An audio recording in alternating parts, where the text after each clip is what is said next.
So today we are going to start our chapter number 10, 1000 gold coins and a handful grain. यानी हमारे पास कितने gold coins होते हैं? पूरे 1000 और एक हैंडफुल ग्रेन, यानी एक जैसे ये हैंड है तो ये पूरा भरा हुआ ग्रेन से, तो उसी के ऊपर ये पूरी स्टोरी आज हमारी होने वाली है. In Vijayanagar Empire there lived a stunning beauty named Vidyulta. She was a rich lady and well versed in prose, poetry and composition. Besides dance and music, Vidyulta was famous as a proud woman in the region. यानी जो Vijayanagar empire है वहाँ पर एक महारानी होती है, बहुत ही सुंदर सी गर्ल है विद्युल्ता, जो डांस और म्यूजिक के साथ साथ प्रोज पोइट्री वगैरह में भी बहुत ही ज़्यादा अच्छी है. और यानी वो बहुत ही प्राउड, यानी बहुत ही जैसे प्रिंसेस हो गई तो हर लोग उनको बहुत ही ज़्यादा प्राउड फील उनको समझते थे और वो बहुत ही ज़्यादा वहाँ पर फेमस थी. A hoarding appeared on the compound wall of the women's house, quoting as a reward of 1000 gold coins would be presented to those who can win over the lady. तो जो भी इस लेडी का दिल जीतेगा उसको 1000 gold coins मिलेंगे. The competitors are required to prove their upper hand in humor, wit and knowledge. यानी जो भी competitors वहाँ पर आएंगे उनको अपना दिमाग, अपनी नॉलेज यानी सब कुछ वहाँ पर शो करना पड़ेगा, तभी वो क्या कर सकेंगे, इन प्रिंसेस का दिल जीत पाएंगे. This became a prestigious issue for the scholars in the region. तो यही बाकी के लिए जो लोग थे उनके लिए बहुत ही ज़्यादा कंपटीशन बढ़ गया था कि कैसे करेंगे, क्या होगा, यानी उनको कोई भी आइडिया नहीं था. Many responded to the open invitation and barged into her house individually to test her fate through the fete. Surprisingly, everyone who ever walked into the Vidyulta's house lost in the battle and came out with chins down. तो जो भी उन लोगों के घर पर जाते थे, बातचीत होती थी, तो वो उतना ज़्यादा समझ नहीं पाते थे और हार जाते थे बातों में ही, और फिर जो अपना मुंह लटका कर वापस आ जाते थे. The list of losers was steadily growing and after some time there was no takers to the invitation. तो ऐसे ही करते करते बहुत लोग रिजेक्ट हो गए थे, तो अब लोग इससे घबरा गए और उन्होंने आना ही बंद कर दिया.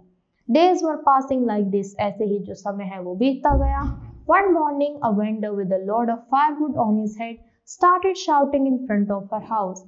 Firewood, strong firewood, excess heat generating firewood. He continued the sequence for some time. तो एक वहां से वेंडर गुजर रहा होता है, तो वो उनके घर के बाहर चिल्लाता है कि फायरवुड ये बहुत अच्छी है, मतलब ऐसे ही वो बहुत देर तक बोलता रहा. Vidyulta, thinking that his voice was growing unbreakable, walked on the threshold and inquired, "How much do you sell the load for?" तो विद्युल्ता सोचती है कि ये तो बोलता ही रहेगा, चलो इसको बुलाकर हम पूछते हैं. तो उनसे पूछती है कि बताओ ये तुम सामान लेकर आए हो, इसको कितने में बेचोगे. An instant reply came from the vendor, "I will not sell this for money. If you can give me a handful grain, I will give you all the load." तो बोलते कि नहीं नहीं, मैं इसको पैसे में तो बिल्कुल नहीं बेचूंगा, अगर आप मुझे एक मुट्ठी भरकर ग्रेन का दें तो मैं उसके बदले में आपको ये दे सकता हूँ. Assuring him to give more grains, Vidyulta ordered him to dump the load in the backyard and return to collect the grains. तो बोलती है कि ठीक है, ये सारा सामान तुम वहां पर रखे आओ और फिर तुम आकर ग्रेन को कलेक्ट कर लेना. The vendor unloaded the weight of his head, then and there stared to argue, "There is no bargain in this deal, madam. I will sell this to you only if you can give me a handful grain. Did you get it?" He stressed a handful grain. तो बोलती है कि ma'am मैं फिर बाद में चिक चिक नहीं करूंगा, अगर भी मैं बता रहा हूँ कि अगर मैंने सामान रख दिया तो आप मुझसे वादा कीजिए आप मुझे पूरी मुट्ठी भरकर ग्रेन का देंगी. यानी वो इस बात पर बहुत ही ज्यादा जोर डाल रहा था. The rich women not disgusted with the vendor's behavior. "Hey you bloody vendor, stop crying. I will give you what you wanted," she said. "Throw them in the backyard and come here." तो बोलती है कि चुप रहो और जाके सामान रखो वहां पर, और मैंने बोला है ना कि तुम्हें दे दूंगी, तो जाओ सामान रख कर आओ और फिर वापस आकर बात करना. The vendor was adamant and made his firewood lot's price much more clearer. "There is no chance in the deal, madam. I said a handful grain. That means nothing more or less. It should be a handful grain." तो वो यही बात बोलता गया कि ma'am इससे कम या ज्यादा नहीं लूंगा, इतना ही लूंगा. If you cannot pay the price, you should pay me 1,000 gold coins and wipe the invitation hoarding on the compound wall. तो बोलते कि अगर आप मुझे ये नहीं दे सकते तो आप मुझे 1,000 गोल्ड कॉइन्स दे दीजिएगा और फिर कंपाउंड वॉल में होर्डिंग लगवा दीजिएगा. Vidyulta yelled at him, "What nonsense are you trying to talk?" The vendor replied on par with her, "There is not nonsense, not any nonsense." तो बोलती है ये तुम क्या बकवास कर रहे हो? तो बोलता है कि नहीं नहीं मैं बकवास नहीं कर रहा. I told you the price, you agreed for it. मैंने आपको प्राइस बताया था और आपने उससे एग्री कर लिया था. And now if you can't pay the price, stand by my wish. You should give me 1,000 gold coins. That is it.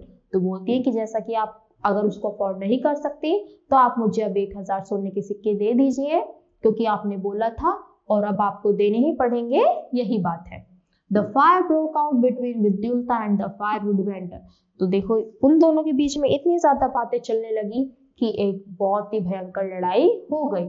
Both started arguing and shouting at each other. दोनों ही एक दूसरे से झगड़ा करते रहे, जोर जोर से चिल्लाने लगे, यानी इन दोनों के बीच में ही बहुत तगड़ी बहस छिड़ गई.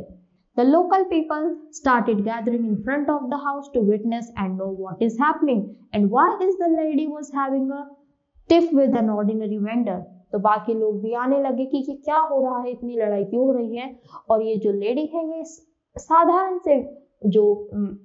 साधारण सा व्यक्ति है इससे इतना ज्यादा बात क्यों कर रही है. Tired of shouting, both resorted to approach the provincial court of law for justice.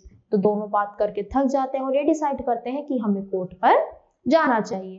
Vidyulta presented her argument, "My lord, this firewood vendor must have gone crazy." तो विद्युल्ता बोलती है कि जो ये फायरवुड वाला वेंडर है ये पागल हो गया है. He is not ready to accede to my offer, though I wish to pay him more. ये मेरा ऑफर एक्सेप्ट ही नहीं कर रहा है बल्कि मैं इसको उससे ज्यादा देने की कोशिश कर रही हूँ. He is sticking to his senseless argument to have a handful grain. ये तो अपने नॉनसेंस बात पर ही अटा हुआ है कि इसे बस एक मुट्ठी ग्रेन का चाहिए. He demands later for payment of 1,000 gold coins and wiping away the invitation hoarding. I plead for justice. और फिर अगर मैंने बोला तो फिर ये 1,000 गोल्ड कॉइन्स पर आ गया जो बाहर होर्डिंग पर लगा हुआ है, प्लीज हमें जस्टिस दीजिए. The judge looked at the vendor and asked him what was his problem. तो वो जज उसको देखते हैं वेंडर को और उससे पूछते हैं कि तुम्हारी प्रॉब्लम यानी तुम्हारी दिक्कत क्या है. Folding hands, the vendor stared in a humble manner. Yes, your majesty, she was right to some extent. However, I am not crazy. I informed her beforehand that the load of firewood would cost her a handful grain. तो वो बोलते हैं कि हाँ जो queen मतलब ma'am बोल रही है वो सही है पर मैं भी पागल नहीं हूँ, मैंने पहले ही बोला था कि मैं इतना ही लूंगा.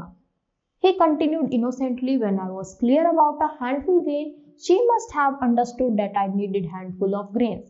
That was her mistake. To mistake my coat for a handful grain, it means one grain that fills the head." तो वो बोलती है कि इन्होंने गलत ले लिया है, इनको समझ नहीं आया तो ये इनका फॉल्ट है क्योंकि मैंने तो 1 handful grain ही बोला था. What more? Vidyulta was speechless. तो इससे ज्यादा मैंने क्या बोला तो विद्युल्ता यहाँ पर स्पीचलेस हो गई यानी कुछ भी बोल नहीं पाई. Obviously the verdict was in favor of the vendor. तो जो वर्डिक्ट था वो भी वेंडर के फेवर में ही चला गया. Vidyulta was unable to comprehend that a handful grain meant so much. तो उसको नहीं पता था कि जो handful grain होता है वो इतना ज्यादा होता है. Shocked with the development and the judgment, she was compelled to pay him 1,000 gold coins and wipe off the invitation from the compound wall. तो जैसा कि वो गए तो उनको उसको 1,000 गोल्ड कॉइन्स देने पड़े क्योंकि इनविटेशन जो कंपाउंड हॉल पर लिखा हुआ था. The people of the regime knew about this and told themselves that the years-old proudness of Vidyulta was shattered into pieces in a single stroke. By the way, the vendor was Tenali Rama. तो जो इतना घमंड कर रही थी अपने ऊपर, इतना प्राउड फील कर रही थी, तो इस वेंडर ने उनका घमंड तोड़ दिया था और वो और कोई नहीं, कौन थे? Tenali Rama. On hearing about the problem Vidyulta created with her hoarding, Tenali Rama took due permission from the king Rayalu to take her to task in the is of firewood vendor, Tenali Rama fulfilled his responsibility in all the success। यानी वो उनको बताते हैं कि उन्होंने क्या क्या scene create किया और तेनाली रामन क्या हुआ, सक्सेसफुल हो गए। यानी उनका जो वो प्राउड फील कर रही थी उनको नीचा दिखाने का, क्योंकि वो अपने सामने किसी को कुछ समझ ही नहीं रही थी, जो भी लोग आते थे उनको सबको रिजेक्ट करती जा रही थी, पर इनके सामने उनकी नहीं चल पाई और वो क्या हो गई, उनसे उनको उसके बदले में 1000 गोल्ड कॉइन्स तेनालीरामा को देने पड़े। तो इसके साथ ही चैप्टर यहीं पर फिनिश होता है। आई होप आपको अच्छे से समझ आया होगा। तो आज के लिए इतना ही। Thank you.